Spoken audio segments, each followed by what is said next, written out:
За 26 дахь бодлого. За f(x) тэнцүү 2x дээр нэмэх нь 1-ийг хуваах нь x функцийн график координатын хавтгайн аль мөчөд зурагдах вэ гэж байна. За тэгэхээр f(x) гэдгийнх нь оронд хэдүүлээ y гэж бичиж болно. За 2x дээр нэмэх нь 1 хуваах нь x. За энэний графикийг одоо хэдүүлээ зурах юм байна. За тэгэхээр энэ дээр нэг жоохон өөрчлөлт хийгээд x-ийг ингээд хуваач. За тэгвэл 2x-ийг хуваах нь x дээр нэмэх нь 1-ийг хуваах нь x болно гэсэн үг. За тэгвэл эндээс энэ x нь энтэйг хуваагдаад 2 дээр нэмэх нь 1-ийг хуваах нь x боллоо.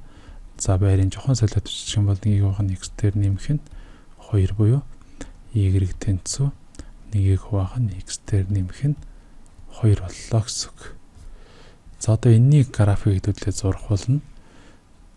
За ингээд нэг координатын хавтгай байгаа гэж бодъё. За ишээгаа x нь ишээ y нь өсөж байгаа. За хоёр тэнглэгтэй. За энд мэдээж 90 градус. За энэ бол ингээд шулуун шугам гэж бодоорой. Гараараа зурсан болохоор жоохон дайли болчихлоо. За тэгэхээр одоо энэ ч хэдүүлээ эхлээд y тэнцүү 1-ийг хуваах нь x-ийн график байгуулчаад дараа нь энэ хоёроор дээшээ зөөч. За y-ийн дагуу хоёр нүд дээш, хоёр нэгж дээшээ явах хэрэгтэй. За ингээд нэгжүүдээ ингээд тэмдэгсчих юм бол за x нь эерэг тав байх юм бол за 10 байлаа гэж бодоход за x нь 1 бол за 1-ээс эхлээд байв те 1 бол 1 болно 2 бол багасаад за нэг иймэрхүү юм болох юм байна.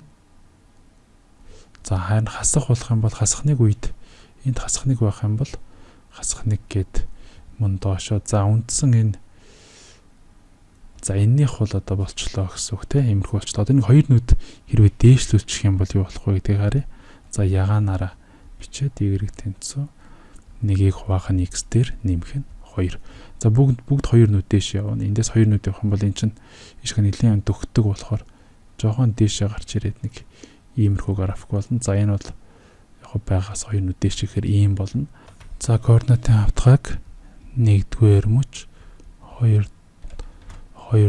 мөч 3-р мөч 4-р мөч гэж хувадаг. Тэгэхээр энэ график маань бол 4-р мөчөөс бусд буюу 1 2 3-р мөч дээр зурагдаж байгаа тул 26 дугаар бодлогын хариу нь E болж байна.